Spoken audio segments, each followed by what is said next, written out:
మా latest videos కోసం మా ఈ తెలుగు న్యూస్ ఛానల్ సబ్స్క్రైబ్ చేసి గంట సింబల్ యాక్టివేట్ చేసుకోండి. రేపే 29 గురు పౌర్ణమి. కుక్కకు ఈ ఒక్కటి పెడితే చాలు మీ దశ తిరిగిపోతుంది. ధనం దూసుకు వస్తుంది. సమస్యలు బాబలన్నీ పోతాయి. ఆషాఢ పౌర్ణమికే గురు పౌర్ణమి, వ్యాస పౌర్ణమి అని పేర్లు ఉన్నాయి. ఈరోజు ప్రత్యేకంగా గురువులను పూజించడం అనాదిగా వస్తున్న ఆచారం. అయితే ఈ గురు పౌర్ణమి రోజు ఉదయం మీరు నిద్రలేచినప్పటి నుండి రాత్రి తిరిగి పడుకునేలోపు ఎప్పుడైనా సరే, ఎక్కడైనా సరే మీకు కుక్క కనిపిస్తే ఆ కుక్కకు ఈ ఒక్కటి పెడితే చాలు. మీ కష్టాలు అన్నీ పూర్తిగా పోతాయి. మీ బాధలన్నీ మాయమైపోతాయి. ఆ శ్రీ దత్తాత్రేయ స్వామివారి సంపూర్ణ అనుగ్రహం మీకు కలుగుతుంది. మీ దశ పూర్తిగా తిరిగిపోతుంది. అపమృత్యు దోషాలు పోతాయి. ఊహించని విధంగా ధనం మీ వైపు దోసుకు వస్తుంది. మీరు చేసే ప్రతి పనిలోనూ అఖండ విజయం సాధించి మీ సంపాదన దినదినాభివృద్ధి చెందుతుంది. పట్టిందల్లా బంగారంలాగా మారిపోతుంది అని శాస్త్రాలు చెప్తున్నాయి.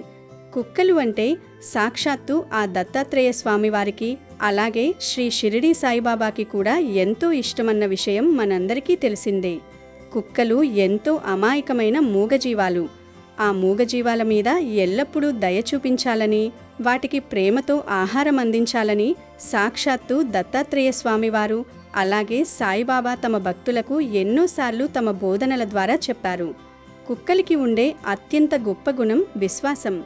మనుషులు కూడా కొన్నిసార్లు వాళ్ళకి చేసిన మేలును మరచిపోతారేమో కానీ కుక్కలు మాత్రం తమ ప్రాణం ఉన్నంత వరకు ఆ విశ్వాసాన్ని వదులుకోవు. ముఖ్యంగా మన ఇంటి చుట్టుపక్కల ఉండే వీధి కుక్కలకి ఒక్కసారి మనం ఒక ముద్ద అన్నం పెట్టినా చాలు, అవి జీవితకాలం ఆ మేలును గుర్తుపెట్టుకుని ఆ మనిషిని ప్రాణాలకు తెగించి మరీ రక్షిస్తాయి. మరి అటువంటి కుక్కలు గురు పౌర్ణమి రోజు కనిపిస్తే ఏం పెట్టాలో ఈ వీడియోలో వివరంగా తెలుసుకుందాం. అంతకన్నా ముందు ఒక పవిత్ర కథను విందాం. ఫ్రెండ్స్, అంతకన్నా ముందు దయచేసి ఈ వీడియోకి ఒక లైక్ కొట్టి కామెంట్ సెక్షన్లో భక్తి శుద్ధలతో జై శ్రీరామ్ అని కామెంట్ పెట్టండి. ఒకసారి భూలోకంలో ఒక కుక్క మరణించింది. మరణించిన తరువాత ఆ కుక్క నేరుగా యమలోకానికి వెళ్ళి యమధర్మరాజు ముందు నిలబడింది. యమధర్మరాజు ఆ కుక్కను చూసి చాలా ఆప్యాయంగా ఇలా అన్నాడు, నువ్వు భూలోకంలో ఒక కుక్కలాగా పుట్టినా కూడా ఎప్పుడూ ఏ మనిషిని అనవసరంగా బాధ పెట్టలేదు, ఎవరిని కరవలేదు, ఎవరిని భయపెట్టలేదు. వీటన్నింటికీ మించి నువ్వు నిన్ను పెంచుకున్న యజమాని పట్ల ఎంతో విశ్వాసంగా, ప్రాణమిచ్చేంత నిజాయితీతో ఉన్నావు. ఇంతటి అద్భుతమైన విశ్వాసాన్ని, ప్రేమని ఈ కాలంలో మనుషులు కూడా చూపించలేకపోతున్నారు. నువ్వు భూలోకంలో చేసిన పనులకు, నీ నిజాయితీకి నేను చాలా సంతోషిస్తున్నాను. ఎవరైతే అంతటి విశ్వాసంతో ధర్మంగా ఉంటారో వారు నాకు అత్యంత ప్రియమైన వారు అవుతారు. అందుకే నాకేమనిపిస్తుందంటే నీకు ఇంకొక గొప్ప అవకాశాన్ని ఇవ్వాలి అని ఉంది. నిన్ను మళ్ళీ భూలోకానికి పంపిస్తాను. కానీ ఈసారి కుక్కలాగా కాదు, ఈ సర్వ సృష్టిలోని జీవరాశులలోకెల్లా అత్యంత శ్రేష్టమైన, ఉత్తమమైన మనిషి జన్మను నీకు ప్రసాదిస్తున్నాను. ఒక మనిషిగా భూలోకానికి వెళ్ళి అక్కడ మనుషులు అనుభవించే సకల భోగభాగ్యాలను, ఆనందాలను అనుభవించు అని వరమిచ్చాడు. కానీ యమధర్మరాజు చెప్పిన ఈ మాటలు విన్న ఆ కుక్క మొహంలో అణువంత కూడా సంతోషం కనిపించలేదు. పైగా అది చాలా విచారంగా, భయంగా ముఖం పెట్టింది. అది చూసి యమధర్మరాజు ఆశ్చర్యపోతూ, ఏమిటిది? నేను నీకు ఇంత అద్భుతమైన, ఎంతోమంది దేవతలు కూడా కోరుకునే మనిషి శరీరాన్ని ఇస్తాను అంటుంటే నీ మొహంలో ఎటువంటి సంతోషము, ఉత్సాహము కనిపించడం లేదు. దీనికి కారణం ఏమిటి అని అడిగాడు. అప్పుడు ఆ కుక్క ఎంతో వినయంగా ఇలా చెప్పడం మొదలుపెట్టింది, ప్రభు, మనుషులు తమ కనీస కర్తవ్యాలను ఎప్పుడో గాలికి వదిలేశారు. మర్యాదలు, మానవత్వం అనేవి వారికసలు గుర్తులేవు. తాము మనుషులము, తోటి ప్రాణుల పట్ల దయతో ఉండాలి అనే కనీస ఇంగిత జ్ఞానాన్ని వారు పూర్తిగా మరచిపోయారు. వేదాలలో, శాస్త్రాలలో మనిషి జన్మను ఎంతో గొప్పగా వర్ణించారు. ఆ మనిషి జన్మను పొందడం కోసమే స్వర్గలోకంలో ఉన్న దేవతలు సైతం తహతహలాడుతూ ఎదురుచూస్తూ ఉంటారు అనేది నిజమే. మనిషి జన్మ అన్నింటికన్నా ఉత్తమమైనదే, అందులో ఎటువంటి సందేహం లేదు. కానీ భూలోకంలో మనుషులు చేస్తున్న స్వార్థపూరితమైన, నీచమైన కర్మలను నేను నా కళ్ళతో స్వయంగా చూశాను. అప్పటి నుండి నాకు అసలు ఈ మనిషి జన్మ అంటేనే తీవ్రమైన అసహ్యం, ఇష్టం లేని భావన ఏర్పడిపోయాయి. వారు చేసే పనులు చూస్తే నాకు వణుకు పుడుతుంది అని చెప్పింది. అప్పుడు యమధర్మరాజు కుక్కతో, నువ్వు చెప్పేదంతా సత్యమే అయితే అసలు భూలోకంలో ఏం జరుగుతోందో నేను కూడా తెలుసుకోవాలి అని అనుకుంటున్నాను. అసలు మనుషులు చేసే ఎటువంటి ఘోరమైన పనులను నువ్వు చూశావు? ఆ చెడ్డ పనులు ఏమిటి? ఎందుకు మనిషిగా జన్మించడానికి నువ్వు ఇంతలా వణికిపోతున్నావు? ఆ విషయాలు నాకు వివరంగా చెప్పు అని అడిగాడు. అప్పుడు కుక్క యమధర్మరాజుకు మనుషుల నైజాన్ని వివరించడానికి ఒక కథను చెప్పడం ప్రారంభించింది. ప్రభు, మనుషులు ఎంత స్వార్థపరులో, ఎంత అకృతజ్ఞులో చెప్పడానికి నా సొంత అనుభవాన్నే మొదటి కథగా మీకు చెప్తాను, వినండి. ఒకానొక నగరంలో ఒక ధనవంతుడైన వ్యాపారి ఉండేవాడు. ఆ వ్యాపారి దగ్గర ఎంతో విశ్వాసవంతమైన, తెలివైన పెంపుడు కుక్క ఉండేది. అది ఎప్పుడూ తన యజమానిని కనిపెట్టుకుని ఎంతో ప్రేమగా ఉండేది. కాలం ఎప్పుడూ ఒకేలా ఉండదు కదా. ఆ ధనవంతుడైన వ్యాపారికి కాలం కలిసి రాక వ్యాపారంలో విపరీతమైన నష్టాలొచ్చాయి. ఆ నష్టాల దెబ్బకి అతను పూర్తిగా పేదవాడైపోయాడు. కనీసం తినడానికి తిండి కూడా లేని దయనీయ పరిస్థితి ఏర్పడింది. ఆ స్థితిలో తన ప్రాణప్రదమైన కుక్కకు భోజనం కూడా పెట్టలేక, డబ్బుల కోసం వేరే దారి లేక అతను తన తోటి స్నేహితుడైన మరో వ్యాపారి దగ్గరకు వెళ్ళాడు. తన కుక్కను ఆ స్నేహితుడి దగ్గర తాకట్టు పెట్టి అప్పుగా 5,000 రూపాయలు తీసుకున్నాడు. మిత్రమా, నేను వ్యాపారం చేసి ఎప్పుడైతే నీ అప్పును వడ్డీతో సహా తీరుస్తానో అప్పుడు వచ్చి నా కుక్కను తిరిగి తీసుకెళ్తాను అని కన్నీళ్లతో చెప్పి కుక్కను అక్కడే వదిలేసి తను ఇంటికి వచ్చేశాడు. ఆ డబ్బులతో అతను ఒక చిన్న కొత్త వ్యాపారాన్ని ప్రారంభించి కష్టపడసాగాడు.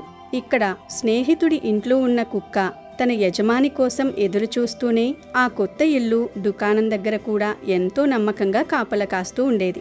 కొన్ని నెలల తరువాత ఒకరోజు రాత్రి ఆ రెండవ వ్యాపారస్తుని దుకాణంలో ఒక పెద్ద దొంగతనం జరిగింది.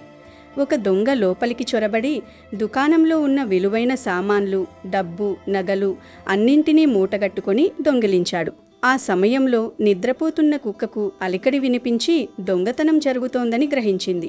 అది ఏమాత్రం భయపడకుండా దొంగను వెంబడించింది. దొంగ చీకట్లో పారిపోతుంటే అతనికి తెలియకుండా వెనకాలే వెళ్ళి ఆ దొంగ ఆ సామాన్ల మూటను అడవిలో ఒక రహస్య ప్రదేశంలో గొయ్యి తీసి పూడ్చిపెట్టడం కళ్ళారా గమనించింది. అదంతా చూసిన తరువాత కుక్క నిశ్శబ్దంగా ఇంటికి వచ్చేసింది. మరుసటి రోజు ఉదయాన్నే ఆ వ్యాపారి నిద్రలేచి తన దుకాణాన్ని తెరిచి చూసేసరికి సర్వం కొల్లగొట్టబడి ఉంది. తన జీవితకాల సంపాదన అంతా పోవడంతో అతను, అతని కుటుంబ సభ్యులు గుండెల విసేలా ఏడవడం ప్రారంభించారు. ఆ సమయంలో ఆ కుక్క పదే పదే వెళ్ళి ఆ వ్యాపారి బట్టలు పట్టుకుని బయటకు లాగుతూ, అరుస్తూ తన వెంట రమ్మని సైగలు చేసింది.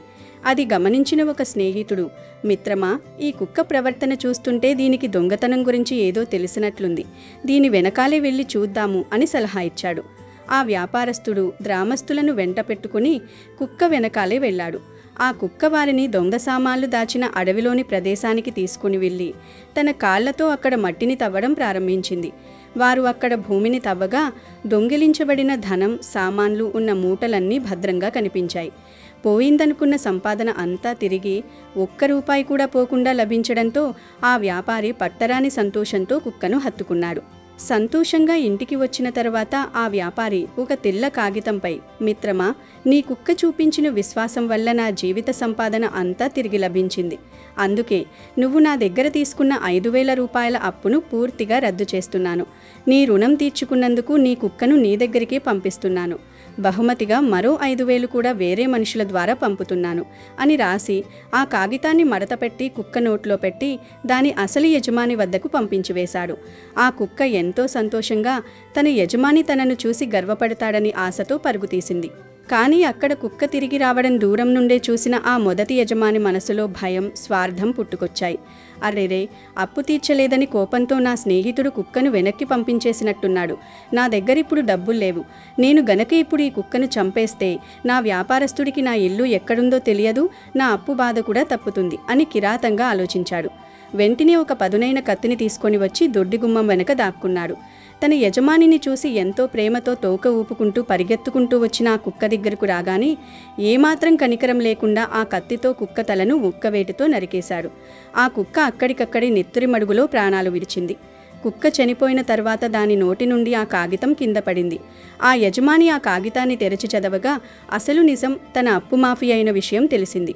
తనను ఎంతగానో ప్రేమించిన, తన అప్పులు తీర్చిన నోరులేని మూగజీవాన్ని కేవలం డబ్బు మీదున్న పిచ్చి ఆశతో చంపుకున్నానని గ్రహించి ఆ వ్యాపారస్తుడు తల పట్టుకుని కుప్పకూలిపోయి జీవితాంతం తీరని క్షోభ అనుభవించాడు.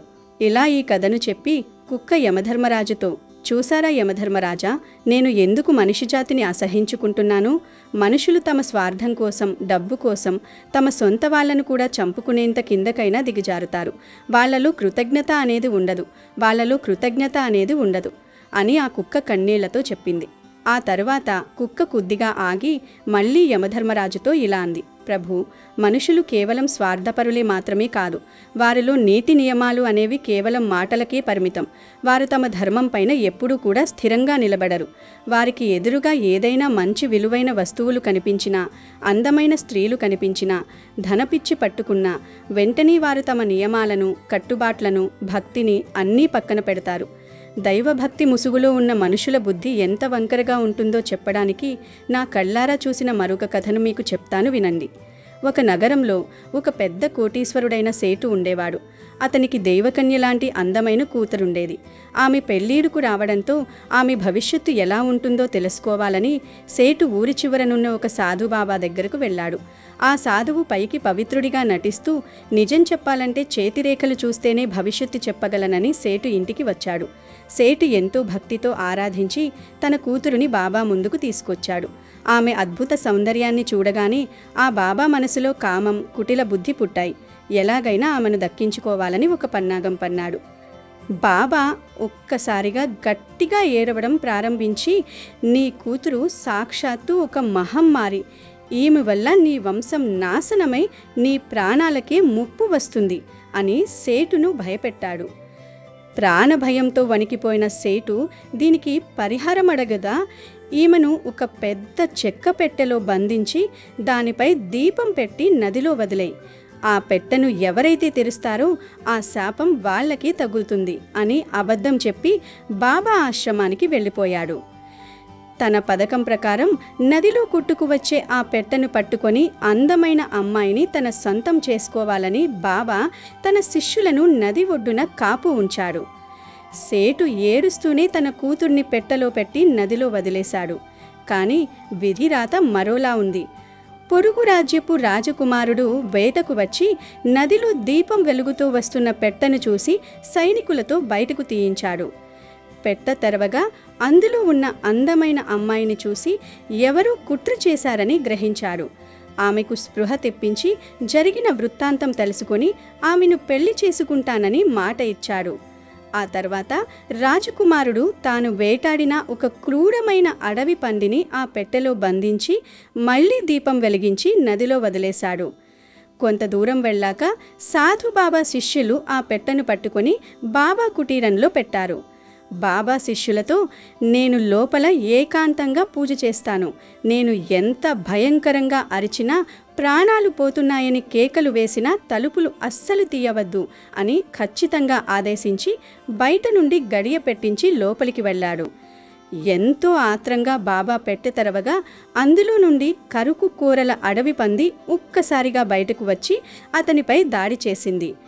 బాబా భయంతో, నన్ను పంది చంపేస్తోంది, తలుపులు తీయండి అని గట్టిగా అరిచాడు. కానీ బయట ఉన్న శిష్యులు అది గురువుగారి మంత్రసాధన అనుకుని తలుపులు తీయలేదు. లోపల ఆ పంది బాబాని కుమ్మి కురికి కిరాతకంగా చంపేసింది. కాసేపటికి శబ్దాలాగిపోవడంతో శిష్యులు తలుపు తీసి చూడగా బాబా రక్తపు మడుగులో విగతిజీవిగా పడి ఉన్నాడు.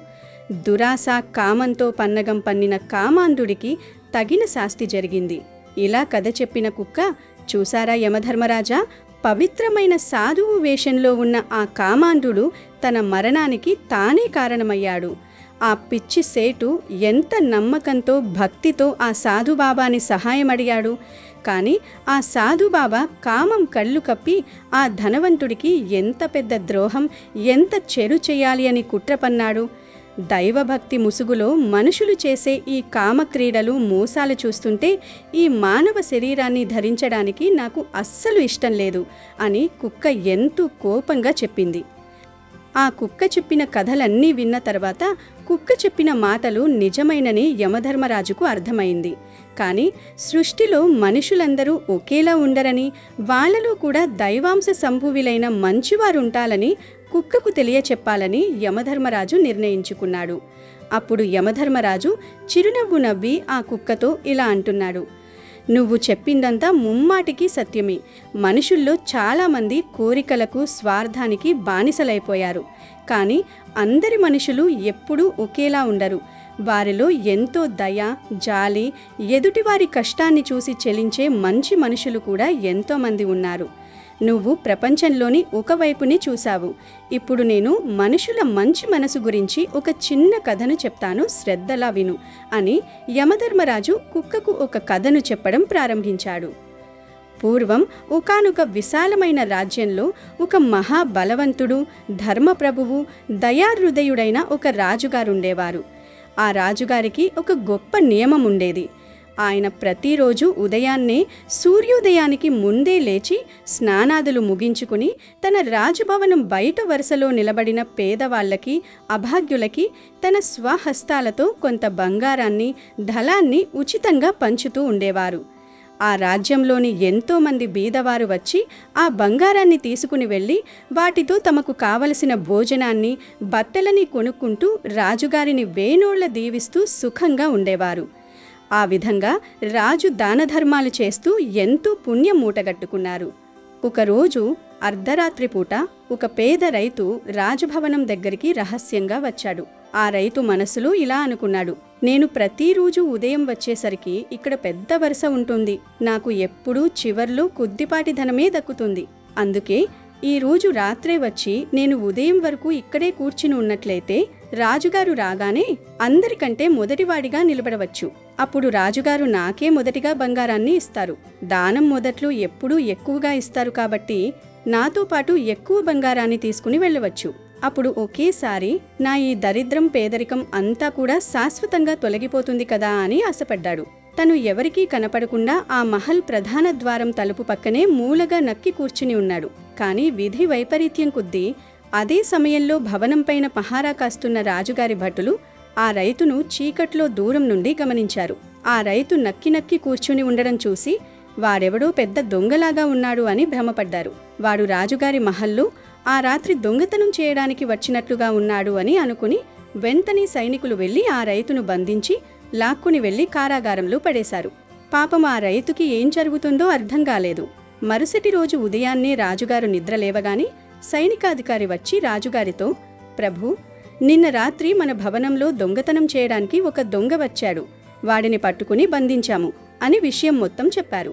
దానికి రాజుగారు ఆశ్చర్యపోయి స్వయంగా కారాగారంలో ఉన్న ఆ రైతు దగ్గరికి వెళ్లి అసలు విషయమేమిటి అని దయతో అడిగారు. రాజుగారిలా అడుగుతున్నారు: పోయి నా రాజ్యంలో ఎవరికీ ఏ కష్టం రాకుండా చూసుకుంటున్నాను కదా, మరి నువ్వు నా మహల్లో దొంగతనం చేయడానికి ఎందుకు సాహసించావు? నీకేమైనా డబ్బు అవసరముంటే పొద్దున్నే నన్ను అడిగి ఉంటే నేను కాదనకుండా నీకు బంగారాన్ని ఇచ్చేవాణ్ణి కదా. ఆ బంగారంతో నువ్వు నీకు కావాల్సిన ఆహారాన్ని, బట్టల్ని సంతోషంగా కొనుక్కోవచ్చు కదా. ప్రాణాల మీదకు తెచ్చుకుని ఈ దొంగతనం ఎందుకు చేయాలి అని అనుకున్నావు అని ప్రేమగా అడిగారు. రాజుగారు ఆప్యాయంగా అడిగిన మాటలు విని ఆ రైతు కన్నీళ్లు పెట్టుకుంటూ ఇలా అంటున్నాడు: మహారాజా, నా ప్రాణం పోయినా నేను దొంగను కాను. నేనొక సామాన్యమైన రైతుని. విధి వకరించి చాలా భయంకరమైన పేదరికాన్ని అనుభవిస్తున్నాను. నాకిప్పుడు నా కుటుంబాన్ని పోషించడానికి ఎవరో ఒకరి ఆర్థిక సహాయం చాలా అవసరము. నేను ఒకానొకప్పుడు ఊర్లో చాలా పెద్ద రైతుని. అందరికీ అన్నం పెట్టే వ్యవసాయం, వ్యాపారం చేశాను. నా దగ్గర ఉన్నప్పుడు ఎన్నో దానాలు, పుణ్యాలు చేశాను. కానీ ప్రకృతి కన్నెర్ర చేయడం వల్ల పంటలు పోయి అనుకోకుండా ఈ దయనీయ పరిస్థితి వచ్చింది. మహారాజా, నన్ను నమ్మండి, నేను ఏ దొంగతనానికి రాలేదు. నేను నిన్న రాత్రి ఎందుకు వచ్చానంటే, నేను ఉదయాన్నే మీరు బయటికి వచ్చేసరికి దానం తీసుకునే లైన్లో అందరికంటే మొదటివాడిగా ఉన్నట్లయితే రాజుగారు నాకు ఎక్కువ బంగారాన్ని ఇస్తారు అనే ఆశతోనే వచ్చాను. నేను ఏదైతే చెప్తున్నానో అదంతా కూడా అక్షరాలా నిజమే అని ఏడుస్తూ తన దీనగాథను వివరించాడు. రైతు నిజాయితీగా చెప్పిన మాటలు విని రాజుగారి హృదయం కరిగిపోయింది.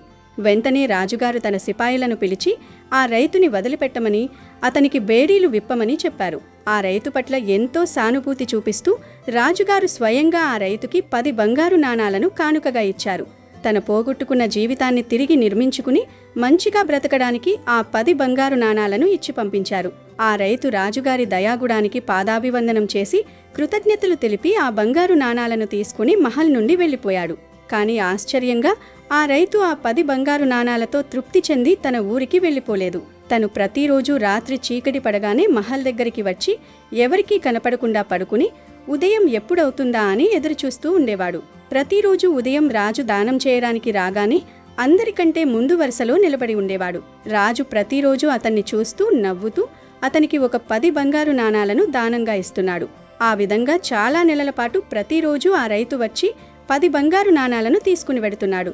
ఒకరోజు రాజుగారికి విపరీతమైన సందేహం వచ్చి ఆ రైతుని దగ్గరకు పిలిచి అడుగుతున్నారు, ఓయి రైతు, నేను నీకు ఎన్ని వందల బంగారు నాణాలు ఇచ్చినా కూడా నీకు ఇంకా తృప్తి తీరలేదా?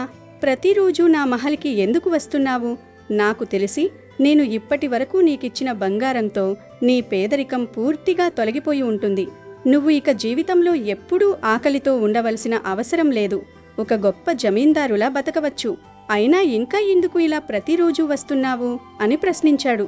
అప్పుడా రైతు 2 చేతులు జోడించి కన్నీళ్లతో ఇలా అంటున్నాడు, లేదు మహారాజా, నేను నా స్వార్థం కోసం ఈ ధనాన్ని తీసుకోవడం లేదు. నేను అచ్చం మీలాంటి గొప్ప దానకర్ణుణ్ణి అవ్వాలి అని అనుకుంటున్నాను అని అన్నాడు. అప్పుడు రాజు ఆశ్చర్యంగా అడుగుతున్నాడు, ఓహో, నువ్వు నా అంతటి వాడివై అయినట్లయితే నువ్వు కూడా నీ చుట్టుపక్కల ఉన్న పేదలకు ఈ విధంగా దానధర్మాలు చేస్తూ సహాయాన్ని చేయగలవా అని అడిగాడు.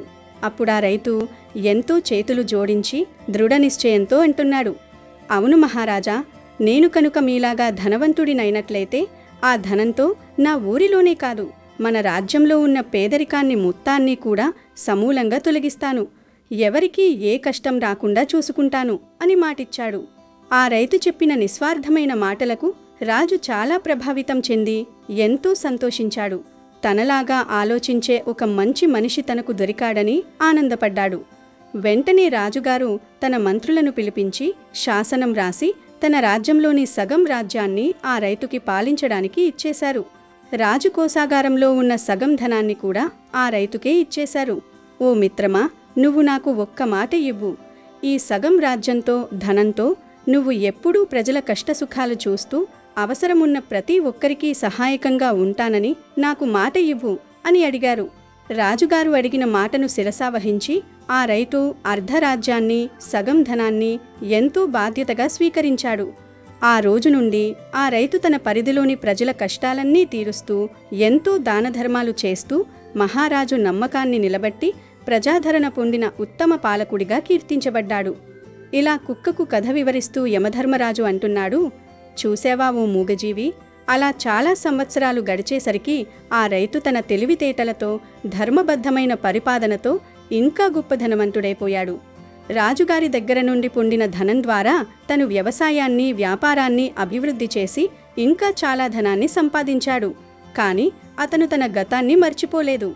రాజుగారి కంటే ఎక్కువగా ఇంకా ఎంతో ఉదారంగా తన రాజ్యంలోని పేదవారికి ధనాన్ని భూములను పంచడం ప్రారంభించాడు. ప్రతి ఒక్కరికి ఉపాధి కల్పించాడు. రాజుగారు ఆ రైతు చేస్తున్న ఈ మహాకార్యాల గురించి విని అతని కీర్తి ప్రతిష్టలను చూసి చాలా సంతోషించారు. తన మనసులో ఇలా అనుకున్నాడు, తనకి కూడా నాలాగే ఎదుటి వాళ్ళకి సహాయం చేయడంలోనే ఈ జీవితంలో నిజమైన సంతోషం దాగి ఉందన్న విషయం బాగా అర్థం చేసుకున్నాడు. అందుకే కదా కష్టపడి సంపాదించిన ధనాన్ని అవసరమైన వారికి ఇంత ఉదారంగా పంచుతున్నాడు అని మురిసిపోయాడు. ఆ తరువాత ఆ రాజుగారు ఆ రైతులిద్దరూ అన్నదమ్ముల్లా కలిసి ఆ విశాల రాజ్యంలో ఉన్న మొత్తం పేదరికమంతటినీ కూడా శాశ్వతంగా తొలగించారు. ఆ రాజ్యంలోని ప్రజలందరూ కూడా కరువు కాటకాలు లేకుండా చాలా సంతోషంగా జీవిస్తూ ఉన్నారు. చూసావా కుక్క, ఈ విధంగా ఈ ప్రపంచంలో కేవలం స్వార్థపరులు మాత్రమే కాదు, ఇతరుల కోసం ప్రాణాలిచ్చే మంచివాళ్లు కూడా ఉన్నారు. నువ్వు భూలోకంలో కేవలం చెడ్డవాళ్లను మాత్రమే చూసి ఈ విధంగా ప్రపంచమంతా చెడ్డది అని మాట్లాడుతూ ఉన్నావు. ఎవరు ఎటువంటి కర్మలను చేస్తారో వాళ్ల మనసు ఎలా ఉంటుందో దాని ఆధారంగానే వారికి ఈ సృష్టిలో ఫలితాలు అనేవి లభిస్తాయి అని యమధర్మరాజు మనుషుల గురించి గొప్పగా చెప్పాడు. కనుక ఓ శ్వానమా, మనుషులు స్వార్థపరులే అయినా వాళ్లల్లో కూడా తమ తప్పులను తెలుసుకుని ప్రకృతితో మమేకమై జీవించే గొప్ప జ్ఞానం దాగి ఉంది. వారి చేతుల్లోనే సృష్టిని కాపాడే శక్తి ఉంది. అందరూ ఒకేలా ఉండరు అని యముడు కుక్కకు వివరంగా చెప్పాడు. ఈ విధంగా యమధర్మరాజు చెప్పిన జ్ఞానబోధ, సృష్టి ధర్మం విన్న తరువాత ఆ కుక్క యొక్క మనసులోని భయాలన్నీ తొలగిపోయాయి. యమధర్మరాజు మాటలకు కుక్క చాలా ప్రసన్నతను చెందింది. మనుషుల గురించి తనకున్న ద్వేషాన్ని వదిలేసింది. అప్పుడు యమధర్మరాజు చిరునవ్వుతో, నీ నిజాయితీకి, ఇప్పుడు నువ్వు పొందిన ఈ అద్భుతమైన జ్ఞానానికి మెచ్చి నేను నీకు భూలోకంలో మానవ జన్మ కన్నా కూడా గొప్పదైన అత్యంత దివ్యమైన దేవతా రూపాన్ని ప్రసాదిస్తున్నాను. నువ్వు స్వర్గంలో దేవతలలో ఒకటిగా ఉంటూ సకల ఆనందాలను అనుభవించు అని వరమిచ్చాడు. ఆ విధంగా యమధర్మరాజు ఆశీస్సులతో ఆ కుక్క ఒక తేజోవంతమైన దేవతగా మారి అక్కడి నుండి నేరుగా ఆనందదాయకమైన స్వర్గలోకానికి వెళ్ళిపోయింది. ఇక వీడియోలోకి వస్తే, కుక్కలకు మన పురాణాలలో ఎంతో విశిష్ట స్థానం ఉంది. దత్తాత్రేయ స్వామివారి చుట్టూ ఉండే 4 కుక్కలు సాక్షాత్తు 4 మహావేదాలకు ప్రతీకలు అని మన పురాణాలు స్పష్టంగా చెబుతున్నాయి. అంటే ఋగ్వేదం, యజుర్వేదం, సామవేదం, అథర్వణ వేదం అనే ఈ 4 వేదాలు శునక రూపంలో ఆ స్వామివారిని ఎల్లప్పుడూ అనుసరిస్తూ ఉంటాయి. కాబట్టి కుక్కను పూజించడం లేదా కుక్కకు కడుపు నిండా ఆహారం పెట్టడం అంటే సాక్షాత్తు ఆ దత్తాత్రేయ స్వామివారిని 4 వేదాలను పూజించినట్లే లెక్క. అలాగే కుక్కను లయకారుడైన పరమశివుని అవతారమైన కాలభైరవుని వాహనంగా కూడా పూజిస్తారు. ఎవరైతే వీధి కుక్కలకు క్రమం తప్పకుండా ఆహారం పెడతారో వారిపై కాలభైరవుని కరుణాకటాక్షాలు ఎప్పుడూ ఉంటాయి.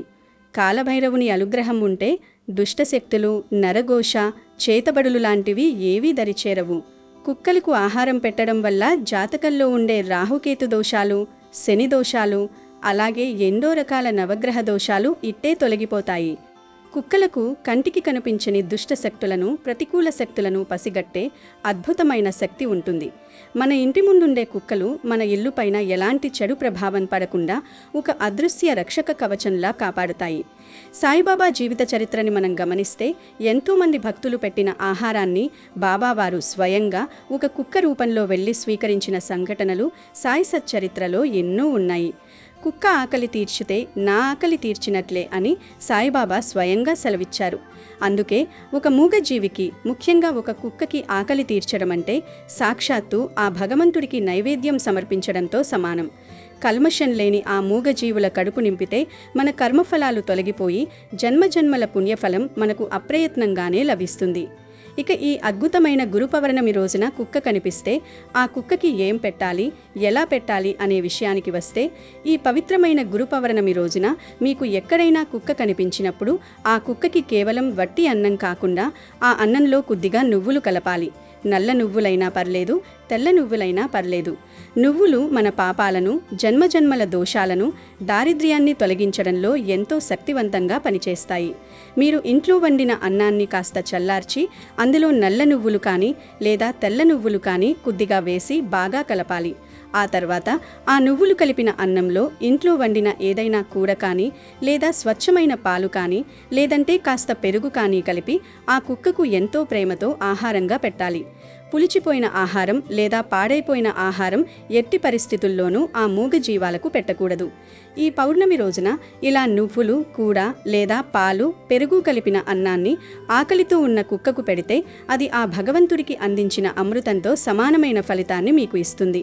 ముఖ్యంగా మీరు గుర్తుపెట్టుకోవాల్సిన విషయం ఏమిటంటే, మీరు పెట్టిన ఆ అన్నాన్ని కుక్కలు ఎంతో ఇష్టంగా తింటున్న సమయంలో మీరు అక్కడే నిలబడి మనసులో ఓం ద్రాం దత్తాత్రేయాయ నమః అనే మంత్రాన్ని ఆ కుక్క ఆహారం తీసుకుంటున్నంతసేపు, అంటే ఆ కుక్క ఆ అన్నం మొత్తం తినేంత వరకు మీ మనసులో ఏకాగ్రతతో స్మరించుకుంటూ ఉండాలి.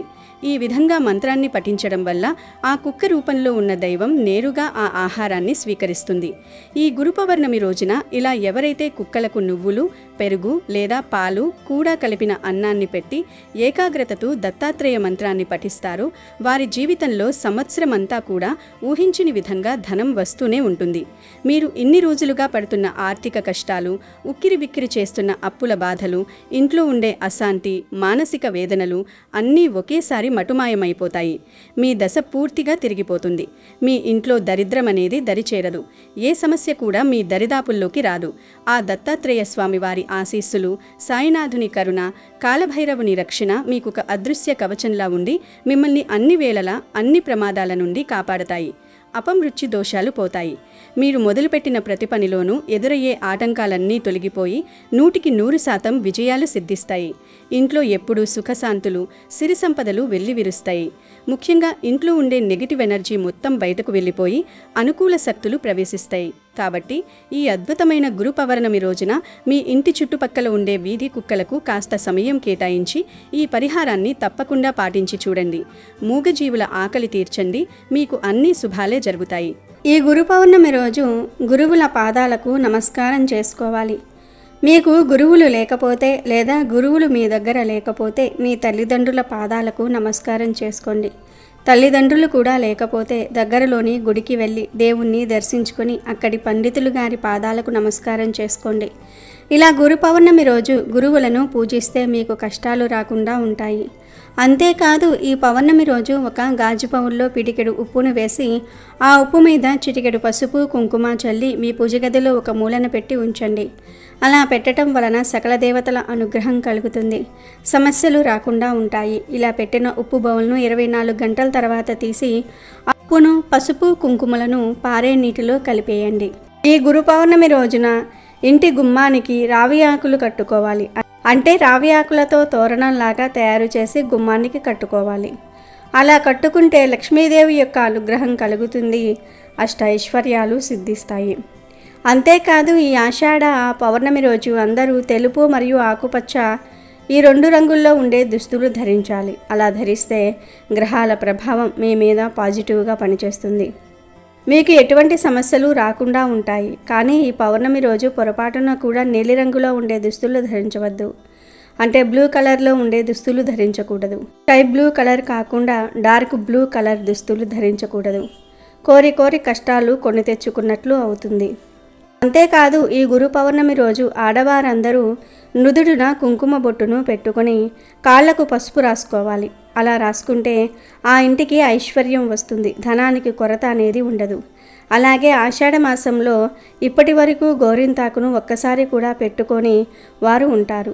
గురు పౌర్ణమికి ఒకరోజు ముందు పెట్టుకుంటే చాలు, చాలా మంచిది. లక్ష్మీ కటాక్షం సిద్ధిస్తుంది. గోరింతాకును కేవలం ఆడవారే కాదు మగవారు కూడా పెట్టుకోవచ్చు. కనుక మీరు ఇప్పటి వరకు అస్సలు గోరింతాకును పెట్టుకోకపోతే గురు పౌర్ణమి ముందు రోజు పెట్టుకోండి, మీకంతా మంచిగా జరుగుతుంది. వ్యాస పూర్ణిమ పర్వాన్ని ఆదిలో జగద్గురువైన ఆదిశంకరాచార్యులు ఏర్పాటు చేశారని నమ్మకం. కలం పట్టుకున్న నేర్పేవాడు ఉన్నప్పుడే అందులో మెలకువలు తెలుస్తాయి. ఆ నేర్పించేవాడే గురువు. లౌకిక, అలౌకిక, ఆధ్యాత్మిక ఇలా ఏ రంగంలో అయినా మనలను నడిపించడానికి గురువు కావాల్సిందే. సనాతన హైందవ సమాజంలో గురువుకు తల్లిదండ్రుల తర్వాత స్థానం దక్కింది. గురువు అనుగ్రహం లేనిదే ఇహలోకంలోనైనా పరలోకంలోనైనా సుఖం పొందటం దుర్లభం అని శాస్త్రం చెప్తోంది. అజ్ఞానమనే చీకటిని తొలగించే శక్తే గురువు. 4 వేదాలు, ఉపనిషత్తులు, 18 పురాణాలు, బ్రహ్మసూత్రాలు, మహాభారతం, భాగవతం ఇవన్నీ మానవాళికి అందించిన మహోన్నతుడు జ్ఞాన బ్రహ్మ వ్యాసమహాముని జన్మదినమే గురు పౌర్ణమి. ఆషాఢ పౌర్ణమి రోజే గురు పౌర్ణమి జరుపుకుంటారు. ఈ రోజే వేదవ్యాసుడు జన్మించాడు కాబట్టి దీనినే వ్యాస పౌర్ణమి అని కూడా అంటారు. సనాతన వైదిక ధర్మానికి ఇది ఒక మహాపర్వదినం. ప్రకృతి ధర్మానుసారం జరిగే చాతుర్మాస్య దీక్షలో యుతులు, పీఠాధిపతులు ఎక్కడికి వెళ్లకుండా ఒకే చోట ఉండి జ్ఞానబోధన చేసుకుంటూ ఉంటారు. ఈ దీక్ష సమయంలో వచ్చే మొదటి పౌర్ణమి గురు పౌర్ణమి. మనకు గురువులు అనేవారు చాలామంది ఉన్నారు. ఈరోజు వారిని దర్శించుకోవాలి. ఈ చరాచర సృష్టికి మూలమైన ఆది గురువు, ఆది యోగి పరమేశ్వరుని దర్శించుకోవాలి. ఈ జగత్తుకు గురువైన శ్రీకృష్ణ పరమాత్మను దర్శించుకోవాలి. శ్రీమద్ విరాట్ వీర బ్రహ్మేంద్ర స్వాముల వారు, జగద్గురువు ఆదిశంకరాచార్యుల వారు, శ్రీ గురు దత్తాత్రేయ స్వామి వారు, గురు రాఘవేంద్ర స్వాముల వారిని కానీ స్మరించుకోవాలి. మనకు చదువు చెప్పిన గురువులను కలిసి వారి ఆశీర్వాదములు తీసుకోవాలి. సద్గురువు తారసపడిన నాడు అవివేకి కూడా వివేకవంతుడు అవుతాడు. గురు అనుగ్రహం కలిగిన నాడు అజ్ఞాని కూడా జ్ఞానవంతుడు అవుతాడు. ఒక వ్యక్తి జీవనయానం దిక్కుతోచని పరిస్థితుల్లో సాగుతుందంటే అతడికి సద్గురువు సాక్షాత్కారం లభించలేదని అర్థం అని చెప్పుకోవచ్చు. మంచి ఉపాధ్యాయుడి అనుగ్రహం పొందినవాడు గమ్యం దిశగా సాగిపోతూ ఉంటాడు. లక్ష్యాన్ని అందుకుని తీరుతాడు. ఇంతటి మహత్యం గురువులో దాగి ఉంది. ఆ గురువులను పూజించే రోజే గురు పౌర్ణమి. గురు పౌర్ణమి రోజున గురువులను పూజించి గౌరవిస్తారు. మన పురాణాల ప్రకారం వేదాలను 4 భాగాలుగా విభజించి వాటిని సామాన్యుల చెంతకు చేరవేయడంలో వేదవ్యాస మహర్షి ఎంతో కృషి చేశారు. ఆ భారతాన్ని మనకు అందించిన వేదవ్యాస మహర్షి జన్మదినం ఆషాఢమాస శుద్ధ పౌర్ణమి రోజు కనుక ఈ రోజును గురు పౌర్ణమిగా జరుపుకుంటూ ఉంటారు. ఎంతో పవిత్రమైన ఈ గురు పౌర్ణమి రోజు గురువు అనుగ్రహం పొందాలంటే ప్రత్యేకమైన పూజలు, హోమాలు చేయటం, దాన ధర్మాలు చేయటం ద్వారా గురు అనుగ్రహం మనపై ఉంటుంది. దక్షిణ భారతదేశంలో కొన్ని ప్రాంతాల్లో ఈ పూర్ణిమ వ్రతాన్ని ఆదిశక్తి పేరిట ఆచరిస్తూ ఉంటారు. ఈ పర్వదినం సందర్భంగా ఆలయాల్లో ప్రత్యేక పూజలు నిర్వహిస్తారు. ఈ పూర్ణిమ నాడే కొంతమంది సత్యనారాయణ వ్రతాన్ని లేదా పూజను నిర్వహిస్తూ ఉంటారు. అలాగే తెలుగు రాష్ట్రాల్లో చాలా చోట్ల షిరిడి సాయిబాబా ఆలయాల్లో ప్రత్యేక పూజలు ఈ రోజు మొదలుకొని 3 రోజులు నిర్వహిస్తారు. గురు పూర్ణిమ రోజు సాయిబాబాకు విశేషంగా పూజలు చేస్తారు. సాయిబాబా ఆలయాలకు వెళ్తూ ఉంటారు. ఈసారి గురు పౌర్ణమి గురువారంతో కలిసి వచ్చింది. ఇలా కలిసి రావటం చాలా విశేషం.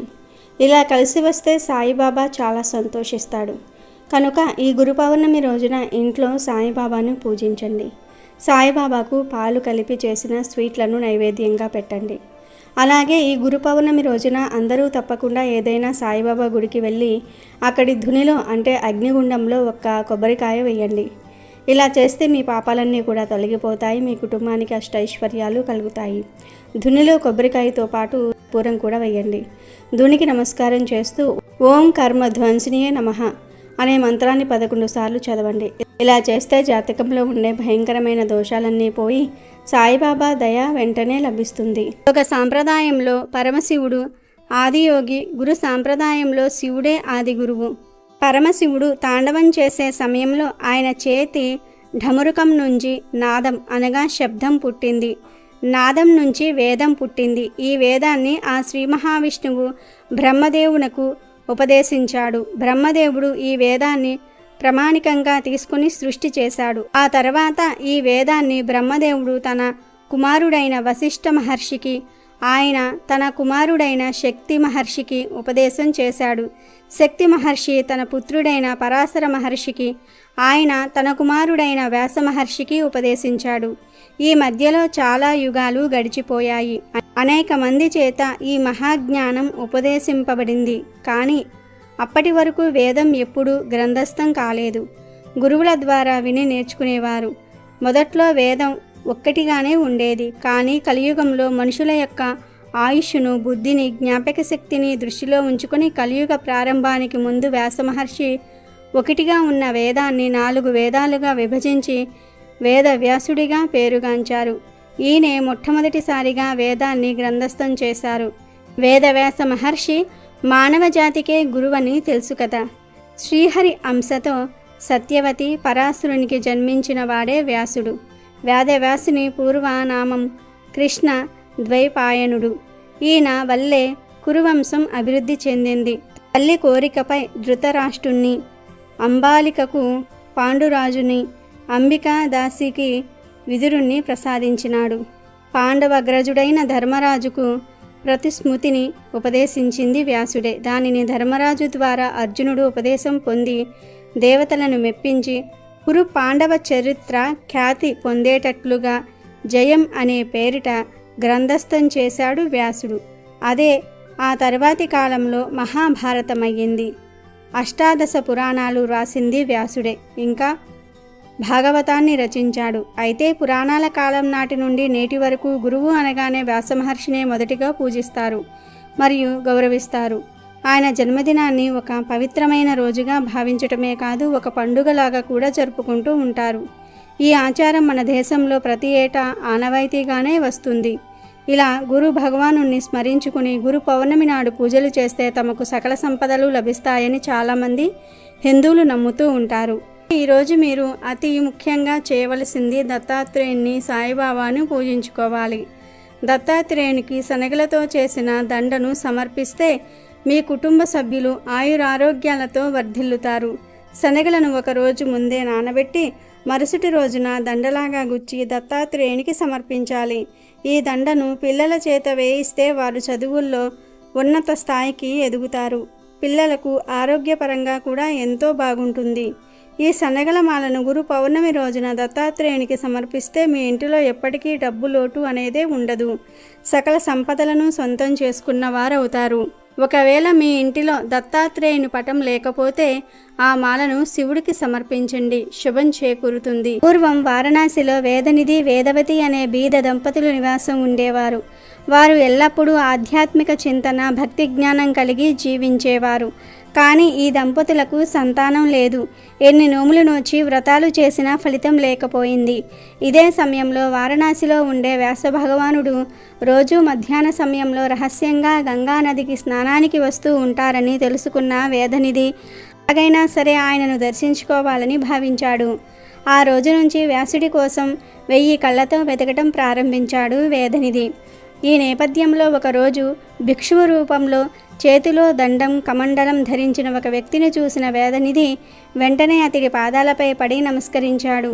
ఆ భిక్షువు మాత్రం కసురుకున్నా సరే పట్టిన పాదాలను మాత్రం విడవకుండా, మహానుభావ, తమరు సాక్షాత్తు వ్యాస భగవానులని నేను గ్రహించాను, కాబట్టి మిమ్మల్ని శరణు పొందగోరుచున్నాను అని అన్నాడు.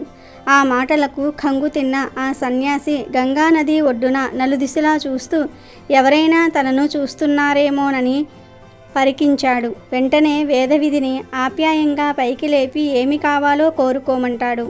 అప్పుడు వేదనిధి, రేపు నా తండ్రి పితృకార్యం, దానికి తమరు అతిథిగా మా ఇంటికి తప్పక విచ్చెయ్యాలని వేడుకుంటాడు. వేదనిధి ఆహ్వానాన్ని మన్నించి వ్యాసమహర్షి దీనికి అంగీకరిస్తాడు. దీంతో సంతోషంగా ఇంటికి చేరుకున్న వేదనిధి తన సతీమణికి గంగానదీ తీరంలో జరిగిన వృత్తాంతమంతా కూడా వివరించాడు.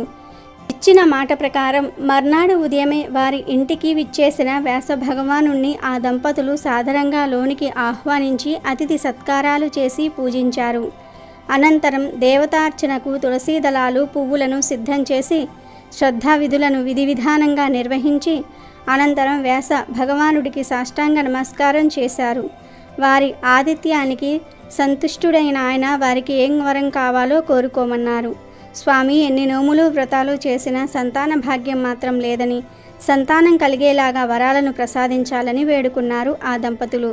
వారు కోరుకున్న వరాన్ని అనుగ్రహించిన మహర్షి త్వరలోనే తేజోవంతులు, ఐశ్వర్యవంతులైన 10 మంది పుత్రులు జన్మిస్తారని ఆశీర్వదించాడు. అలా ఆశీర్వదించి తిరుగు ప్రయాణం అవుతున్న వ్యాస భగవానుడితో, ప్రభు, తిరిగి తమ దర్శన భాగ్యం మాకు ఎలా కలుగుతుంది అని వేదనిధి వ్యాసుణ్ణి ప్రశ్నించాడు. దానికి వ్యాస మహర్షి ఇలా అంటాడు: ఓ ఆదర్శ దంపతులారా, నన్ను మరలా దర్శించాలని మీకు కోరికగా ఉన్నదని నాకు అర్థమవుతుంది. నేను చెప్పేది శ్రద్ధగా వినండి. ఏదైనా, ఎప్పుడైనా, ఎక్కడైనా మన వేదాంగాల యొక్క రహస్యాలను, ఇతిహాసాల యొక్క అర్థాలను ఉపదేశిస్తూ ఉంటారో అలాంటి వ్యక్తే నా నిజ స్వరూపమని తెలుసుకొని అలాంటి వ్యక్తిని సాక్షాత్తు నా స్వరూపంగా, అంటే వ్యాస స్వరూపంగా భావించి పూజించండి. అలాంటి గురువులలో నేను ఎల్లప్పుడూ ఉంటాను. నా అనుగ్రహం లేనిదే గురువులు ఏ విషయాన్ని చెప్పలేరు. అలాంటి గురువులను ఆషాఢ శుద్ధ పౌర్ణమి రోజు పూజించాలి అని అంటాడు. అప్పుడు వేదనిధి వ్యాసుణ్ణి మరోమారు ఇలా ప్రశ్నిస్తాడు: మహాత్మా, తమను ఎప్పుడు ఎలా పూజించాలో సెలవియ్యండి అని అడుగుతాడు. దానికి వ్యాస భగవానుడు, ఓ బ్రాహ్మణోత్తమ, నేను జన్మించిన ఆషాఢ శుద్ధ పూర్ణిమ రోజు గురువులను శ్రద్ధ భక్తులతో పూజిస్తే నన్ను పూజించినట్లే అని చెప్పి వెళ్ళిపోతాడు. ఆ తర్వాత వేదనిధి వేదవతికి సంతానం కలుగుతుంది. వారు సుఖ సంతోషాలతో జీవించి అంత్యంలో విష్ణు లోకాన్ని పొందుతారు. ఇది బ్రహ్మాండ పురాణంలోని గురు పౌర్ణమి విశిష్టతను తెలిపే కథ. అమెజాన్లో బెస్ట్ డిస్కౌంట్స్ కోసం వీడియో డిస్క్రిప్షన్లో లింకు ఉంది, చూడండి. అలాగే మా టెలిగ్రామ్ ఛానల్ సబ్స్క్రైబ్ చేసుకోండి.